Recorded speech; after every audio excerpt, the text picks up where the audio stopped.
Welcome back mga kaibigan. Ito pag-uusapan natin, Coach Tim Cone ang daming binulgar, pati ang pagpunta ni Kai Sotto sa Amerika sa NBA camp at yung nakita niya kay Kai sa ensayo ng Gilas at natawa pa si Coach Tim sa tanong sa kanya about kay Kai. Ano kaya yun? At binulgar din niya ang babantay sa mga NBA players na makakaharap ng Gilas sa FIBA OQT.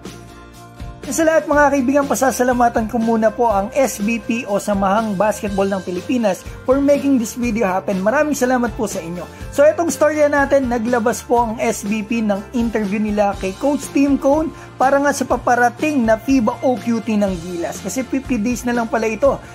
Madaming ibinulgar dito si Coach Tim Cone. Unang-una na po ay kung sino magiging stopper o dedepensa sa Gilas sa mga NBA players na makakalaban natin sa FIBA OQT. Meron po kasing Kristaps Porzingis ang Latvia at meron pang Goga Bitadze ang Georgia. Ayon kay Coach Tim Cone, si AJ Edu ang big man stopper ng Gilas at ito daw ang babantay sa dalawang NBA players na makakalaban natin sa Latvia.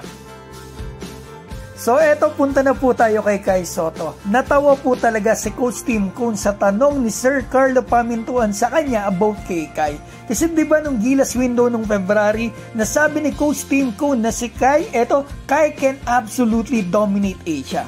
So ang tanong ni Sir Carlo Pamintuan ngayon kay Coach Tim sa interview na ito ay eto. You said that the dream is for Kai Sotto to be the next dominant Asian center, right? That's the top level for him. At sinabat agad ito ni Coach Tim Cone ng tanong na, he's not that already?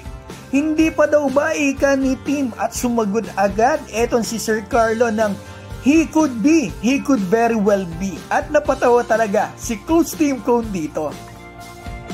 The dream is for Kai Sotto to be the next dominant Asian center, right? That's the top level for him. He's not that already? He could be. He could very well be. Yeah. But malaki po talaga ang tiwala ni Coach Tim Cone kay Kai Sotto. At base dito sa sinabi niya, parang sinabi niya na rin na sa panahong ito, si Kai Sotto is already a dominant Asian center. At kita rin naman po natin sa nilalaro ngayon ni Kai sa Japan, wala talagang tinatapat sa kanya ng mga Asian. Puro world import talaga katapat niya. Hirap na hirap pa sila bantayan si Kai lalo't one-on-one. At kahit pa ex-NBA players yan o top imports pa yan. At may binulgar po si Coach Tim Cone sa practice daw ng Gilas kapag pinapanood niya si Kai daw po ay absolutely dominant. At konting-konti lang daw po ang hindi nito kayang gawin. Medyo kulang lang daw si Kai ng konti sa strength, fighting for position under the basket. So box outan, posisyonan sa ilalim. At ito naman daw po ay madedevelop ni Kai pag edad niya kasi 21 pa lang daw si Kai, ika nito. At hindi pa talaga fully develop ang katawan nito. Ang good thing at good move ng kampo ni Kai ay kinuha po nila si Coach Mel Lantin. At andyan pa ang Coach Ervin Soto na skills coach po ngayon ng pambato natin.